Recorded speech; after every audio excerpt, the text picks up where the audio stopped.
Academia Credo, para la reforma de toda la vida y la cultura.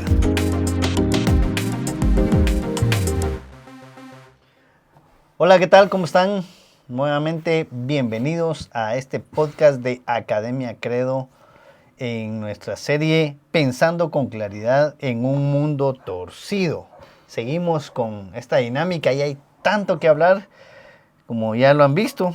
Hemos estado hablando durante todos estos podcasts de esto y que hablar, pues hay muchísimo. La idea es que aprendamos a pensar bíblicamente. ¿Ya? Y pensar bíblicamente significa poner en práctica el hecho de que la Biblia aplica para el todo de la vida. ¿Sí? Eso es muy importante como cristianos, tenemos que tener eso bien claro. Vamos a entrar a otra, vayan como a un, ¿qué? A una miniserie dentro de la serie, ¿no? A un como subtítulo de todo esto. Y estuvimos hablando anteriormente de la religión. De la religión. Ahora vamos a estar hablando de mi fe cristiana. La fe que le da sentido al mundo. Eso es lo que vamos a hablar. ¿Cómo es que nuestra fe realmente le da sentido a todo lo que sucede?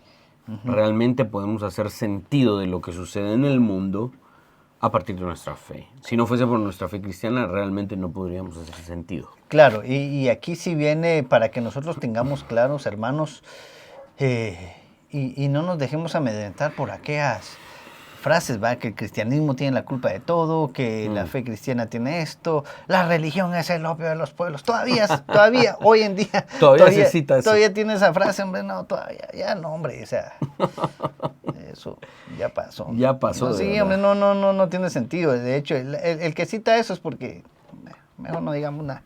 Sí. Vamos a Hechos 17, 23 al 28 y vamos a extender esto. ¿Se acuerdan que estuvimos hablando del pasaje donde Pablo llega ahí con los atenienses? Y hoy vamos a desarrollar el resto de este pasaje. Entonces voy a leer textualmente Hechos 17, 23 al 28. Y dice: porque pasando y mirando vuestros santuarios, hallé también un altar en el cual estaba esta inscripción: al Dios no conocido. ¿Sí? Eso ya lo hemos leído. Y sigue: al que vosotros adoráis, pues sin conocerle es a quien yo os anuncio. El Dios que hizo el mundo y todas las cosas que en él hay, siendo Señor del cielo y de la tierra.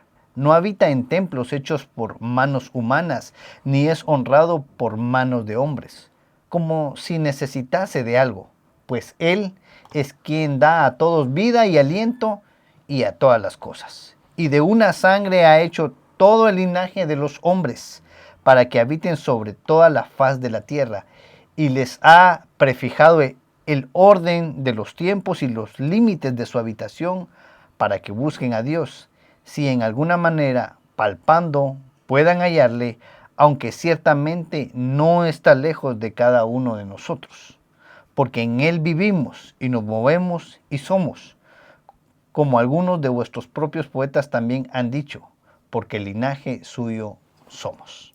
Excelente. Sí, como ya hemos tratado el género literario, ya hemos tratado el tipo de literatura que es el libro de los Hechos, ya vimos el contexto, ¿no? De qué era el Areópago, donde Pablo ha estado. Vamos a saltar directamente a lo que el resto de este discurso en alguna medida significó para los que estaban sentados ahí en el Areópago. Pablo ya dejó en claro en el inicio del discurso que todos los hombres son religiosos. No existe un solo hombre sobre la tierra que no busque un ser superior a quien demostrarle devoción. Todos tenemos ese ejercicio y esa dinámica. Luego de hacer esto, Pablo pasa a explicar con un ejemplo el porqué de los hombres. Por qué es que los hombres son muy religiosos en Atenas. Dice: porque pasando y mirando vuestros santuarios, hallé también un altar en el cual estaba esta inscripción: al Dios no conocido. El griego original acá es agnostos, ¿sí? De donde viene la palabra agnóstico, que nos da a entender que ese altar a un Dios no conocido no era porque fuese popular no era porque no fuese popular entre el pueblo o que no fuese de conocimiento de la población. Más bien el asunto era, según los atenienses, al Dios que no se podía conocer o que no se dejaba conocer. Aquí vemos entonces que en realidad desde la perspectiva de los atenienses, ellos creían que había un Dios que no se revelaba, que no se dejaba conocer. Y Pablo dice, están ustedes equivocados. Vean la astucia de Pablo. Primero utiliza el altar para dar a conocer el Dios verdadero, el Dios no conocido que sí se ha revelado. Pero irónicamente, paradójicamente, este altar los atenienses lo tenían porque creían que había por ahí un Dios que simplemente no se había revelado. Este era el punto, ¿no? Esto es lo que Pablo argumenta diciendo que no es el Dios que no se deja conocer, sino es el Dios que no puede ser conocido debido a la pobre condición de pecado de los atenienses, ¿no? Debido a lo profundo de su fanatismo y su obsesión por muchos dioses falsos, les era imposible conocer al Dios verdadero. Esto es lo que realmente estamos viendo aquí. A este Dios verdadero, Pablo dice, a este el Dios que ustedes no conocen, no porque no se revele, sino porque ustedes en su profunda religiosidad con dioses falsos no pueden llegar a conocer, a este Dios es el que yo les anuncio. Inmediatamente Pablo inicia a desmantelar la idea de esta deidad ateniense, de un Dios no conocido o que no se dejaba conocer, ya que su discurso es fulminante. Pablo pasa a asumir y a demostrar que ese Dios que ellos no podían conocer, debido a la condición de su pecado, sí es un Dios que se revela y que existe. Y de hecho es el Dios verdadero. Dice, el Dios que hizo el mundo y todas las cosas que en él hay, siendo Señor del cielo y de la tierra. Pablo inicia entonces, acá en el resto de su discurso, asumiendo que Dios creó el mundo, exactamente como inicia el relato de Génesis 1. En principio creó Dios. No para demostrar si Dios existe o no, sino que simplemente lo asume. Pablo no está buscando dar pruebas, no está buscando dar evidencias. Pablo no está llegando a una conclusión. Pablo está iniciando con esta creencia y con esta certeza firme de que Dios existe y que Dios creó el mundo.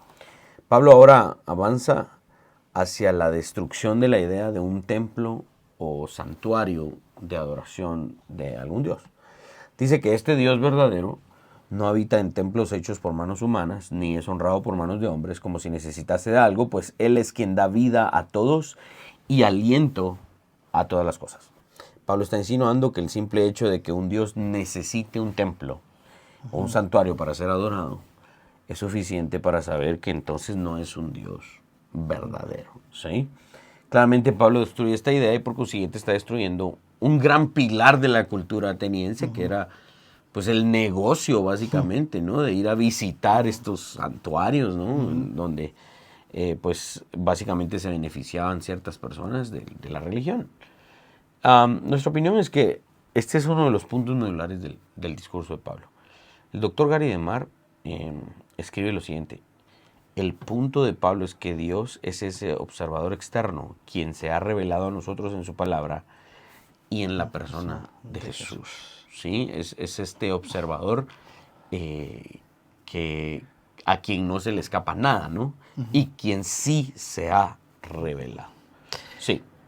Quiero mencionar ahí algo, tal vez dar una opinión, porque lo que creo yo que estamos viendo aquí es que este Dios se revela en sus propios términos, no en los nuestros. Exacto. ¿Por qué? Porque él es el que define todo al final de cuentas. No es... en los podcasts anteriores estuvimos hablando, ¿sí? que la persona que es ajena al reino ve como extraño esto, y nosotros vemos extraño totalmente el mundo en contraposición con el cristianismo, ¿no?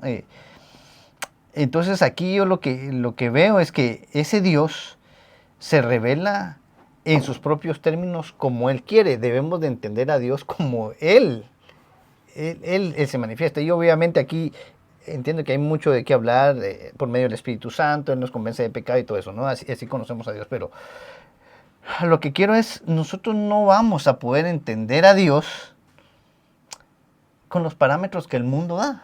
Exacto. O sea, nuestra mente es tan pequeña, tan finita, y toda persona agnóstica, atea, que quisiera entender a Dios en sus propios términos, es imposible para una persona entenderlo y conocerlo, porque no se puede. Acá, por más que una persona quiera o exija pruebas de Dios o exija que Dios se demuestre, yo siento que Dios se queda así como que, no, ¿verdad? O sea, y me viene a la mente aquella famosa historia o anécdota, no sé qué es al final de cuentas, que cuentan varios enseñantes de la palabra, ¿no? Que dicen, llega el maestro ateo a decirle a un alumno cristiano, niño, si Dios existe, hace pues que pedirle a Dios y que caigan dulces. No, esa es la famosa anécdota que se cuenta en ciertas prédicas, ¿no? Pero es ese catedrático ateo que se está tratando de imponer sobre un alumno que dice ser cristiano y que, a ver, demostrame que Dios existe, pues, y si Dios existe, ora ahorita para ver si caen dulces, y si no caen dulces es porque tu Dios no existe. Esa es una necedad, como ya lo vimos hablado, ¿va? Es querer conocer a Dios en los términos que el ser humano mismo está tratando de imponer, y dejarte de imponer exigiendo que Dios lo haga.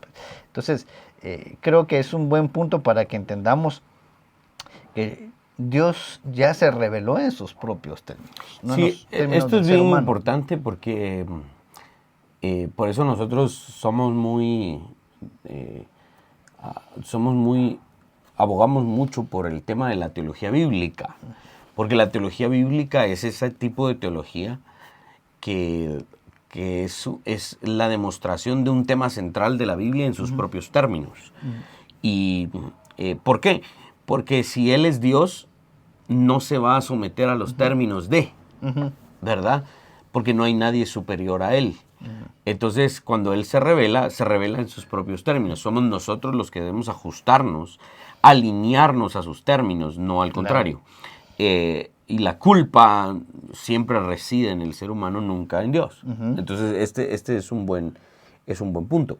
El argumento de Pablo es que, en todo caso, para ser Dios, debe estar fuera y no encerrado a un límite, en este caso a un templo, ¿no? Sí, claro. Porque la dinámica ateniense era, conocemos a los dioses en su espacio, en su lugar, en su ámbito. Este es el dios de la guerra, ahí. Este es el dios del océano. Esta es la diosa del amor, de la música. Esta es la diosa. Entonces, diosa allí, es Dios allí.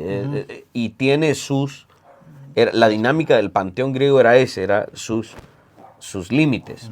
Y recordemos que esto es un punto expuesto por el gran Francis Schaeffer. Y él decía, la dinámica ateniense de su politeísmo no era realmente la revelación de la deidad a la humanidad, sino que era al contrario. Schiffer resalta este punto tan importante. Realmente la dinámica del panteón griego es la deificación de una criatura. O sea, es un ser humano es un ser humano hecho más grande, ¿sí? Exponenciado. Sí, exponenciado. Eso era lo que decía Francis Schaeffer y yo creo que tiene mucha razón. Entonces, la dinámica ateniense en su politeísmo era esta, de poner límites, origen, puntos de partida a las deidades, ¿sí? Entonces, el ateniense no lograba realmente dimensionar el concepto de deidad, ¿sí? Por eso Pablo, tomando, y ahorita vamos a explicar el contexto literario de Pablo citando poetas griegos, cómo les explica Pablo a los atenienses, sus propios poetas lo dijeron bien y ustedes nunca lo reconocieron, ¿no? Este es el Dios verdadero que no necesita de algo, dice Pablo, Él es quien da vida y aliento a todos. La dinámica ateniense era el Dios surge de las aguas, la diosa de la música surge de la música, entonces surge de algo y se impone ahí. Pero el Dios que Pablo está planteando es un Dios que no proviene de nada, sino al contrario, todo proviene de él. En esta misma parte del discurso, Pablo está destruyendo la idea de que existía entonces un Dios para cada cosa. Pues si un Dios solo es Dios de una cosa, si es Dios del arte, Dios del discurso, Dios del mar, entonces no es Dios, es un ídolo, ¿sí? Pablo está diciendo, mis gordos, este Dios es el Dios de todo y de todos, no es el Dios de una cosa. Sí, bueno. Él es quien da vida a todos y alienta a todos. Los atenienses creían que solo necesitaban la ayuda de estos dioses representados en su santuario. Sin embargo, Pablo estaba dejando en claro a los atenienses que sin este Dios no podían ni siquiera llegar a existir, a vivir. La dinámica ateniense era, bueno, este Dios me va a ayudar en este ámbito, ¿sí? Pero Pablo no está diciendo, el Dios que yo les anuncio les va a ayudar. No. El Dios que yo les anuncio es el Dios sin el cual ustedes no llegan ni siquiera a existir. Es distinta, por eso el presuposicionalismo que nace de estas reflexiones es distinto a las otras metodologías. Este Dios no era una ayuda. Este Dios es la precondición indispensable para el todo de la persona. Claro. ¿Sí? No quiero adelantarme al tema de aplicaciones, pero otra vez, como te lo he repetido, cuando vemos Pablo en esta dinámica con los atenienses, no estamos muy diferenciados hoy en día de esa realidad o cultural o religiosa, ¿no? Porque, bueno, traigamos a colación el catolicismo, ¿no? O sea, tantas personas para rezarle, tantos santos para rezarles, ¿va? Este sería para esto sería para eso. Veamos toda la dinámica de brujería, de santería y todas estas cosas, ¿va? ¿Quieres tener éxito en el amor? Rézale en los negocios a este. Y increíblemente que hoy todavía se tiene esas dinámicas. Y ojo, probablemente algunos de los cristianos estemos cayendo en eso. Te lo digo por experiencia personal, hace algunos años, pues cuando yo estaba bien pequeño, no hace mucho. O sea, no puede ser que hayan hermanos en la fe haciendo ciertos rituales de estas dinámicas, incluso para sanar a los hijos. O sea, si alguien de ustedes de verdad conoce a algún cristiano que todavía cree en el mal de ojo. En el mal de ojo. Sí, ¿verdad? Que de que pase de un pañuelo. Póngale un hilo rojo. Sí, no, ya no, ¿verdad, hermanos? O sea, espero que los que estemos viendo esto ya entendamos esto, pues. Pero a lo que me refiero es esta dinámica de que no estamos tan alejados de esto, tener un Dios para tantas cosas, ¿no? Tristemente, sí. Tengo un amigo que me contaba la dinámica de una persona de la India, ¿no? Del país de la India, que realmente el cambio de dioses allá no es tan problemático, porque lo que sucede es que, ¿cómo se llama?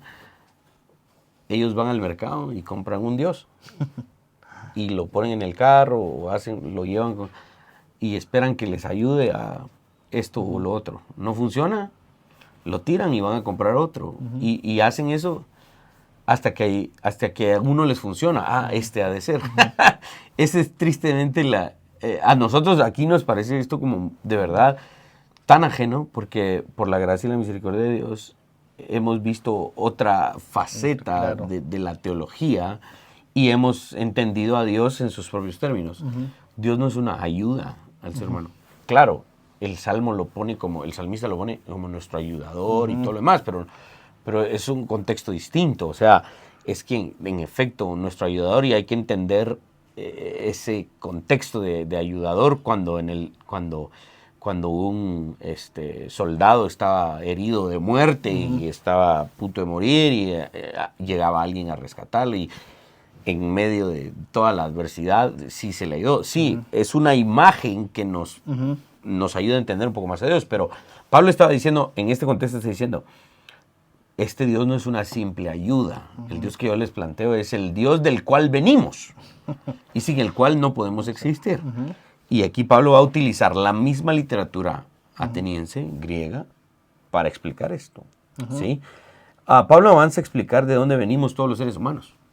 Y explica que este Dios formó un hombre y de este hombre vienen todos los demás.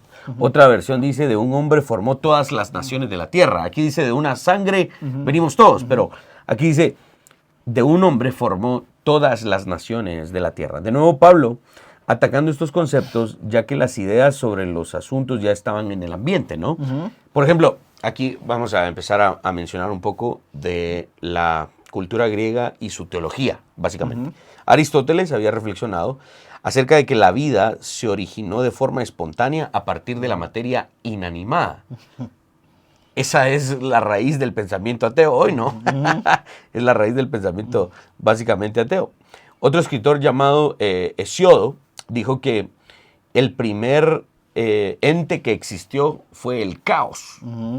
Es el primer ser que vivió en toda la galaxia. Luego aparecería otro pensador griego llamado Gea,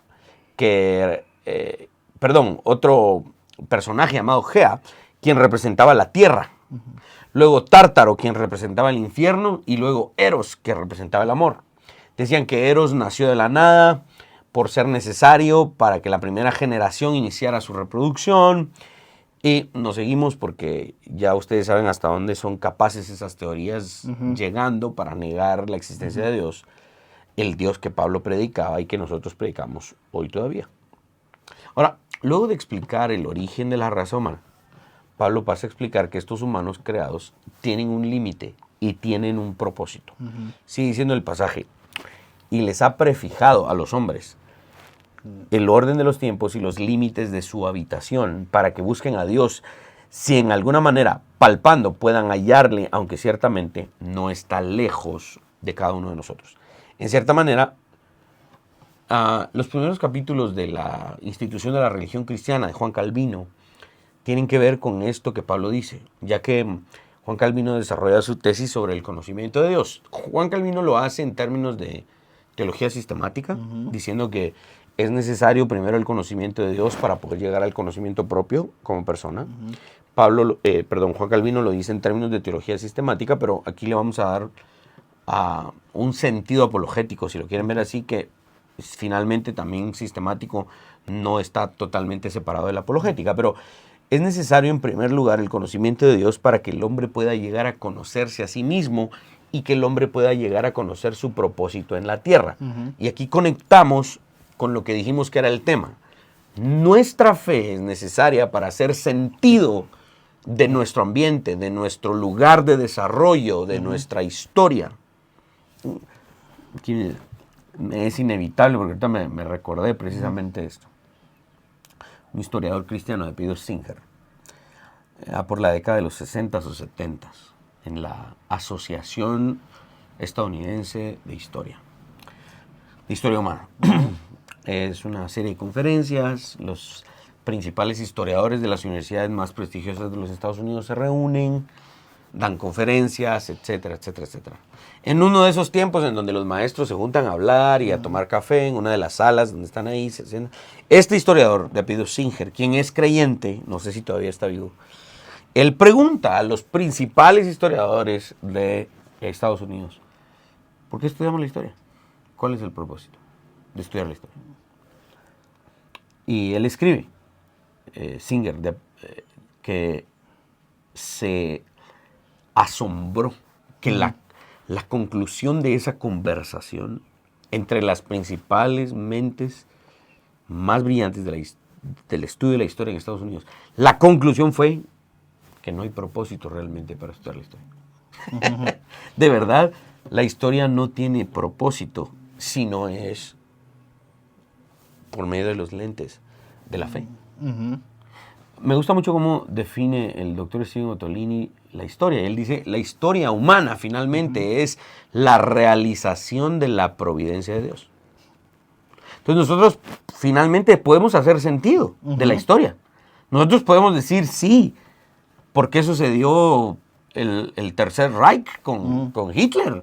Nosotros podemos explicar por qué sucedió el conflicto entre católicos y protestantes en aquellas guerras? ¿Por qué nosotros podemos explicar por qué las matanzas? No estamos diciendo que estuvieron bien o que no estamos diciendo que qué bueno que se mataron a tantas personas. No, en ningún momento. Lo que estamos diciendo es, se puede hacer sentido, se puede explicar a través de la fe. Claro. Esto es lo que Pablo nos está enseñando en este pasaje. Hay un propósito, señores atenienses, en la vida. Hay un propósito en el desarrollo de la humanidad, en el desarrollo del lenguaje, de la literatura. Existe una razón, o más de una razón, pero esa razón solo puede ser cognoscible y puede hacer sentido, se puede estructurar a partir de la fe. Por eso es que este subtema de nuestra fe cristiana y el sentido de donde vivimos y de lo que hacemos es importante. Sí, o sea, esto también va a darnos un sentido, no solo de saber por qué la historia, por qué ha pasado esto. Siendo un poquito aplicativos otra vez, sí nos va a dar un sentido a nosotros mismos. Exacto. ¿Cuál es el propósito de mi vida aquí en esta tierra? O sea, y yo creo que es a partir de ahí, de encontrar el propósito a mi vida, le voy encontrando el sentido y el propósito al todo, de la sociedad, de la familia, todos esos temas. Y obviamente lo que estamos diciendo aquí, que todo eso va a encontrar su verdadero propósito y verdadero sentido a partir de los lentes de la fe cristiana. ¿Sí? ¿Sí? No hay otro sentido o propósito. De hecho, algunos, si somos bien claros, y los que han estudiado un poquito en otras religiones, la vida ya no tiene propósito después de la muerte, ¿no? Ahí se acabó todo. Y entonces, para nosotros es obviamente que esto no es así. Le encontramos un sentido y una razón eterna. Exacto. Esto es bien importante.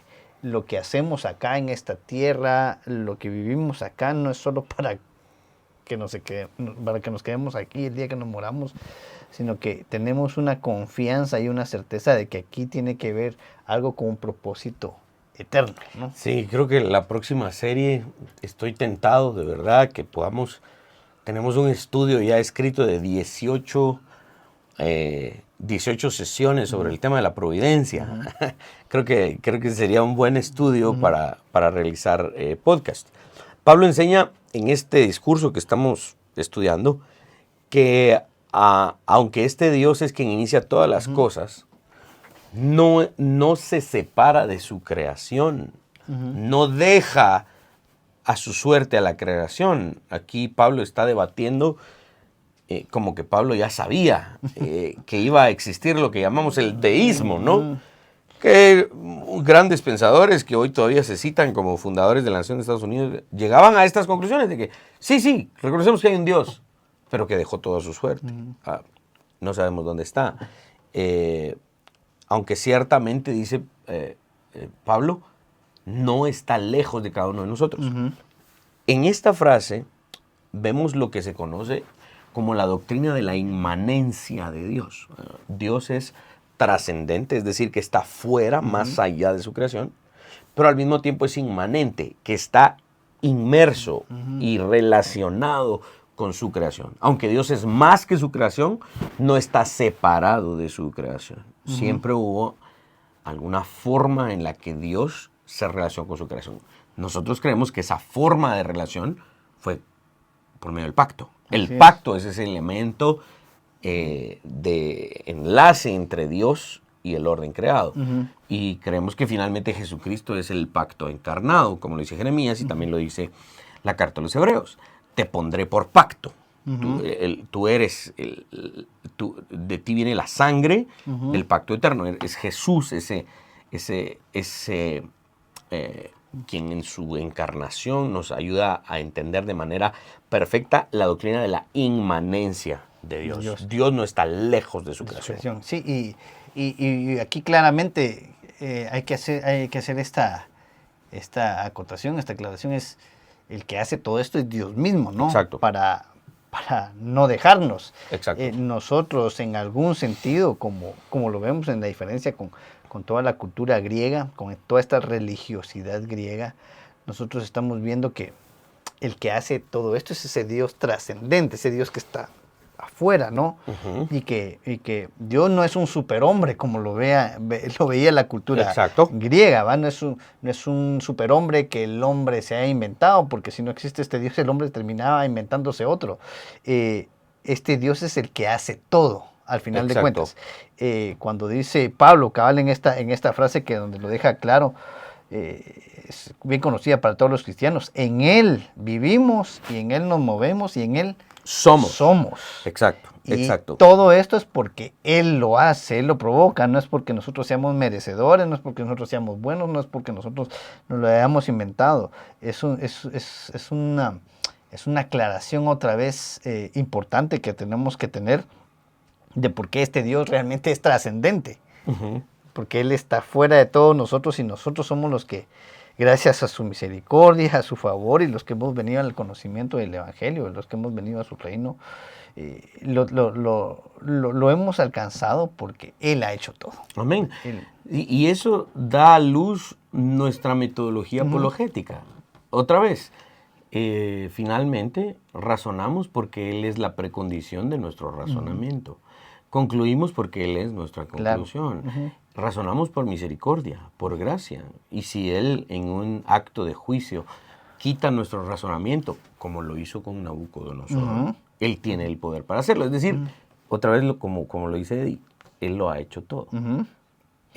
Otro verso que se me viene a la mente, que nos ayuda a entender la inmanencia de Dios, es: porque separados de mí, nada podéis hacer. Es decir, Dios está presente y Él hace posible que esto suceda. Pablo está describiendo a este Dios, como ya bien lo dijiste, en Él vivimos, nos movemos y somos. Pablo está recalcando lo indispensable que Dios es para los seres humanos, dando como un resumen muy claro, implicando que la existencia del hombre no es posible sin la existencia de Dios. Así es. Pablo utiliza estas frases no de su propia invención, sino que él explica estos puntos citando autores griegos, ¿sí? Esta frase que acabamos de leer fue escrita por un poeta llamado Epiménides, aproximadamente en el 600 a.C. En el escrito de Epiménides es Minos, el hijo de Zeus, quien pronuncia estas palabras a su padre, ¿sí? La frase completa es la siguiente. Déjenme leerles de dónde Pablo saca esta frase tan famosa. Este es Epiménides escribiendo, este es Minos hablándole a su padre Zeus. Ellos prepararon tumbas para ti, oh santo y excelso. Déjenme por ahí. Este es otro punto importante de por qué los griegos son una religión. Está hablando de santidad, está hablando de devoción, de alabanza, de glorificación a un Dios, ¿no? Y qué curioso que hoy el pensamiento griego se estime en nuestras universidades como la contraparte de la religión.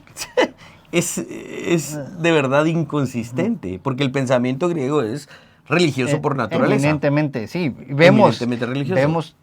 Tanta devoción en toda esta dinámica griega, ¿no? Exacto. O sea, para empezar, simplemente los dioses griegos, ya ahí ya vemos una dinámica religiosa, ¿no? Exacto. No, pero Aristóteles no, pero Platón no, pero Sócrates no. Sócrates murió negando el panteón griego y reclamando que no existía un panteón de dioses, sino que existía un solo Dios. Por eso murió. Entonces, de verdad vemos esto de manera inconsistente. Vuelvo a la cita de Epiménides, completa. Este es Minos hablándole a su padre Zeus. Ellos prepararon tumbas para ti, oh santo y excelso. Los cretenses, siempre mentirosos, bestias malignas, vientres ociosos. Pero tú no estás muerto. Tú vives y perseveras para siempre, porque en ti vivimos y nos movemos y somos. Y la otra frase que Pablo utiliza es: porque el linaje suyo somos, ¿sí? Esta frase Pablo la cita de un poeta de Sicilia llamado Arato en el 325 a.C. y la frase completa dice así: es con Zeus que cada uno de nosotros en todos los sentidos tiene que ver, porque el linaje suyo somos. Pablo estaba denunciando a los atenienses que los propios poetas creían de Zeus, ¿sí? Lo que sus propios poetas creían de Zeus, debían creerlo, pero del Dios verdadero. La forma en la que los atenienses describían a Zeus como la causa primaria de su existencia y la necesidad absoluta para su movimiento y su desarrollo, en vez de verlo en Zeus, que lo vieran en este Dios que les estaba Pablo anunciando. Esta es la dinámica de Pablo en este discurso, ¿sí? En unas cuantas líneas, Pablo estaba destruyendo por completo el panteón griego y por lo tanto la fe misma de Atenas en sus dioses falsos. Creo que esta es una... Ustedes pueden encontrar otros comentaristas y teólogos que expliquen este discurso de Pablo, pero para nosotros creemos que este es el punto medular que Pablo está hablando. Pablo está diciendo, bueno, ustedes creen de sus propios dioses esto. Déjenme decirles, lo que ustedes creen de estos dioses realmente es posible solo en el Dios que yo les predico, no en los que ustedes creen. Sí, vemos acá entonces, como repetimos, entonces esa devoción a estos dioses, ver esa dinámica. Bueno, se nos fue el tiempo, vamos a dejar las aplicaciones para otro día. Sí. Pero importante. Otra vez yo tratando de hacer esta dinámica de ver alguna aplicación hoy, no está lejos de la realidad que la devoción que se le debe solo a Dios, porque Él es Dios y merecedor de toda devoción, de toda gloria y toda honra. Hoy se la damos a alguien más, a dioses de inventos humanos. Dioses falsos, sí. O dentro de la misma iglesia cristiana, hermanos, sí debemos de ponernos a pensar y tener cuidado con cómo nosotros demostramos esa devoción, ¿sí? Porque el Dios al que se le debe toda devoción, toda honra, toda gloria, es uno. Y vemos en la Escritura que Él es celoso, ¿no? En ese sentido, porque al final toda gloria y toda honra es solo para Él, solo para Él. Ningún ser humano, ni ningún invento de ser humano merece toda gloria y toda honra, y debemos de poner las barbas en remojo cuando debemos de definir por qué hacemos lo que somos, por qué digo esto, por qué canto esto, analizar las letras de mis canciones, de las que cantamos en la iglesia, las motivaciones de mi actuar como cristiano, cuando ayudo a otros, cuando me involucro en una asociación, en una ONG. Todas esas dinámicas son importantes que las entendamos, porque si la devoción es para alguien más y no para Cristo, en todas esas dinámicas, creo que estamos cayendo en el mismo error de los griegos, ¿no? Dándoselos a alguien más y no precisamente al Dios verdadero, al que Pablo en este caso está tratando de que los griegos entiendan que solo a Él es el que se le debe todo esto, ¿no? Esto es un ejercicio importante porque, si se dan cuenta, nuestra apologética, nuestra filosofía cristiana es tener en orden nuestra teología. Es conocer al Dios que está descrito en la Biblia, el Dios el cual Pablo está explicando. Aquí estamos haciendo apologética. No, pero es que parece más una prédica. Es probable, pero esta es la defensa de nuestra fe. Es demostrar lo que las Escrituras consistentemente revelan de Dios.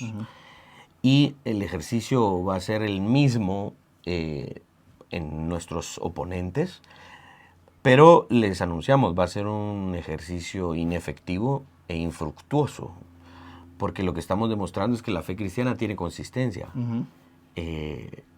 La fe contraria no tiene consistencia. Entonces, eso es lo que estamos haciendo. Así que muchas gracias por sintonizar de nuevo. Gracias por de verdad prestarnos su atención. Sabemos que una de las batallas de la plaza pública de las redes sociales hoy es la batalla por la atención, por el tiempo que tristemente se pierde cuando sienten ya van 45 minutos de videos de gatos viéndose caer por aquí, haciendo tonterías los gatos, y la gente pierde el tiempo en eso. Y les agradecemos a ustedes que se dan la tarea de escuchar estos largos podcasts, y esperamos que sean de bendición. De nuevo les rogamos, les pedimos que nos ayuden a compartir esto, que puedan compartir esto con personas que ustedes crean que puedan estar interesados, y que todos podamos empezar a construir de una manera responsable y de una manera bíblica una cultura cristiana. Eso es lo que queremos. El podcast de Academia Credo es para la transformación de toda la vida y la cultura. El próximo podcast vamos a aplicar todo esto. Así que pilas, nos vemos en la próxima ocasión. Que Dios les bendiga. Suscríbete y comparte. Reformemos juntos toda la vida y la cultura.